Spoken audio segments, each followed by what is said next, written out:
Sijanje mrkve prije zime odličan je način kako bi imali berbu u junu, dok kod mrkve iz proljetne sjetve korijen tada tek ulazi u fazu razvoja. Zimska mrkva postaje veća, sočnija i slađa zbog dovoljno vlage u tlu.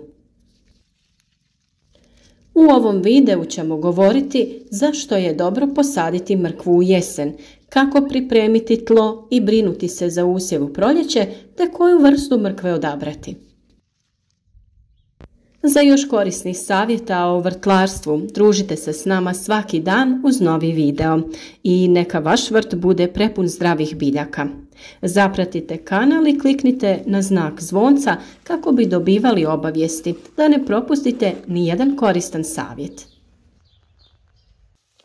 Mrkva je kultura koja će najbolje uspijevati u umjereno toplim područjima sa umjerenom vlagom.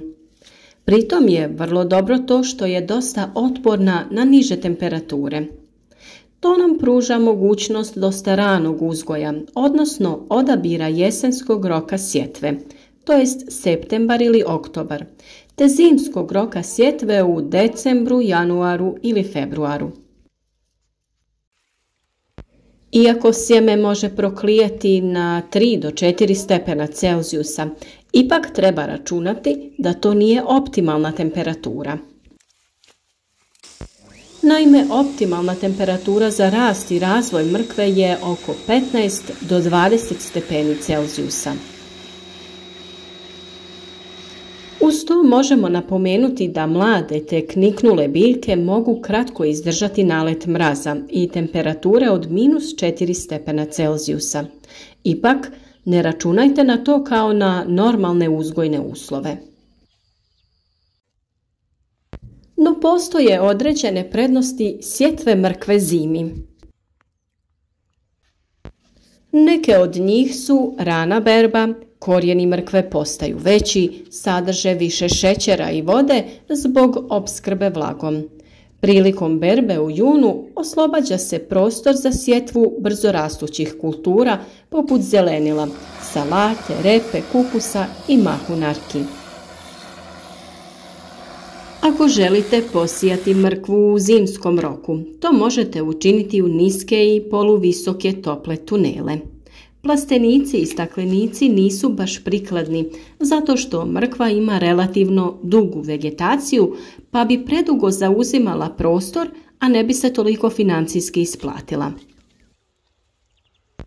Mrkva kao kultura može biti dobro isplativa manjim proizvođačima, vrtlarima hobistima, početnicima i vrtlarima na njihovim okućnicama. Ti mali proizvođači ne očekuju preveliku dobit, odnosno njihova najveća dobit je ta što imaju povrće za vlastite potrebe.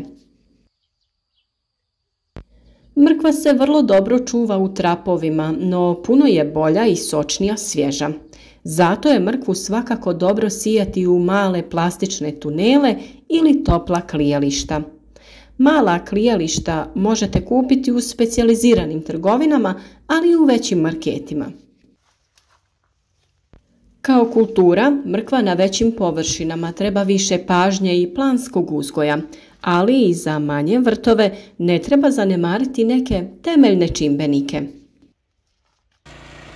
Naime, uzgaja se u plodoredu, što znači da treba voditi brigu o predkulturi i uzgojnom mjestu. Sije se na površine gdje su prije nje bile kulture gnojene stajnjakom i nisu bile zakorovljene. Kao najbolji predusjev možemo spomenuti paradajz, kupus, krompir, papriku, mahunarke poput graška i graha.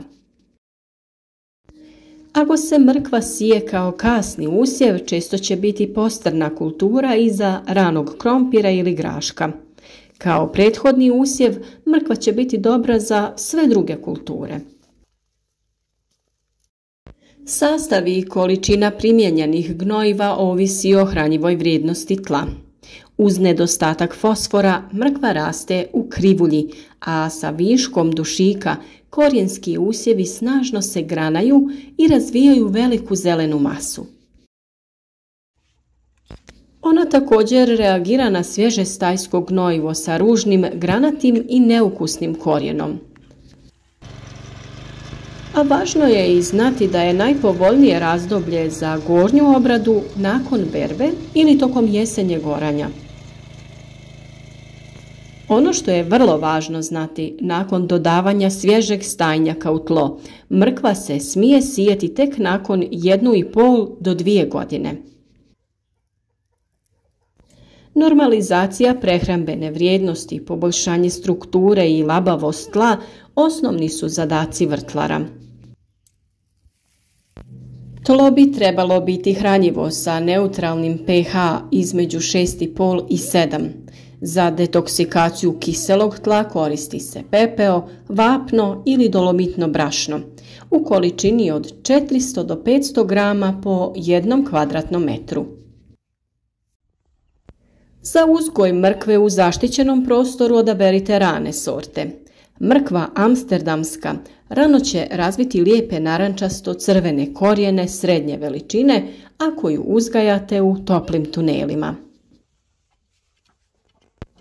Priprema tla mora biti dobra ako želite dobar i kvalitetan urod.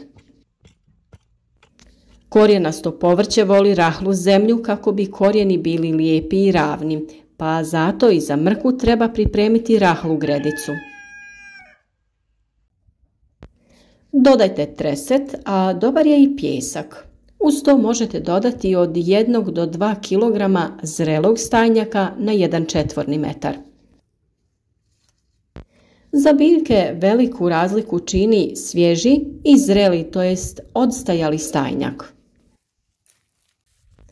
A mi u ovom slučaju preporučujemo da je najbolje koristiti glistenjak. On se dobiva na način da se zreli stajnjak daje kalifornijskim glistama na obradu i od toga se dobiva čisti humus. Naravno, na našem kanalu imate video o tome kako se to radi, pa ga potražite. Sjetva mrkve se radi u redovima razmaka oko 20 cm. Kada biljke prorijedite, ostavite razmak između biljaka od 5 do 8 cm. Ako ćete mrkvu uzgajati u širim tunelima, sjetva može biti u trake u razmaku od 50 do 60 cm. Gredice nakon sjetve lagano zalijte odstajalom vodom ili kišnicom.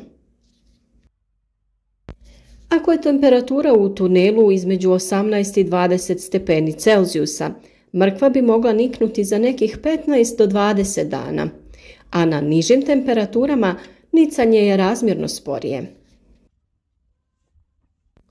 Sjeme možete sijati gusto i prekrijte sa pripremljenom smjesom tla i izmješanog treseta, humusa, komposta i dodajte to u sloju do 3 cm.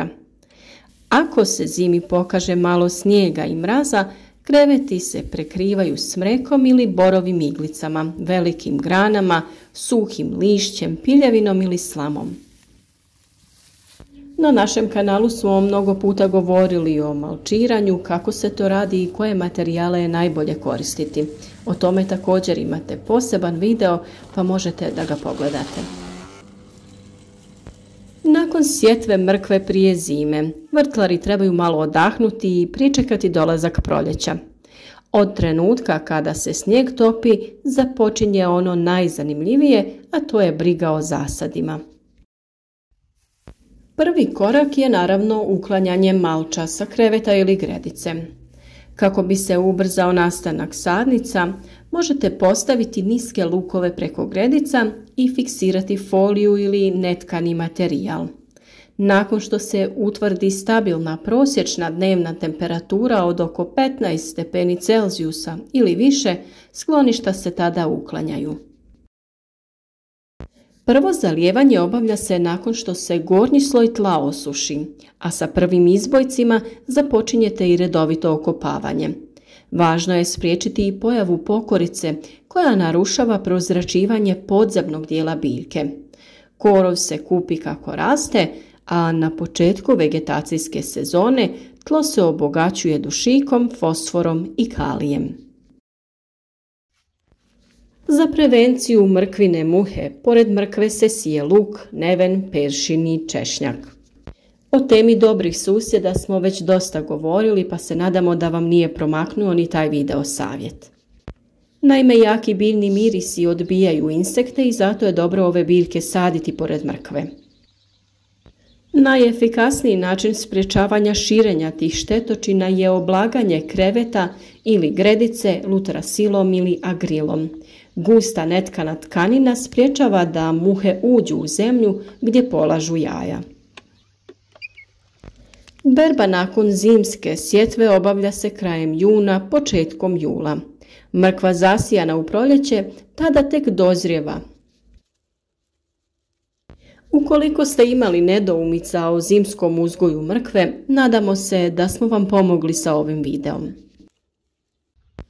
Na vama je sada da odlučite da li ćete ovo isprobati ili se držati provjerene proljetne sjetve. U svakom slučaju družite se s nama svaki dan uz novi savjet. Podijelite ovaj video sa prijateljima kako bi i drugi imali koristi od naših savjeta. Podržite naš rad sa lajkom i zapratite kanal. Vaša podrška nam uvijek mnogo znači i naravno daje nam volju da budemo još bolji. I donosimo savjete koji mnogima pomažu. Potiču ih da sami uzgajaju ono što konzumiraju, a to je uvijek najbolje rješenje.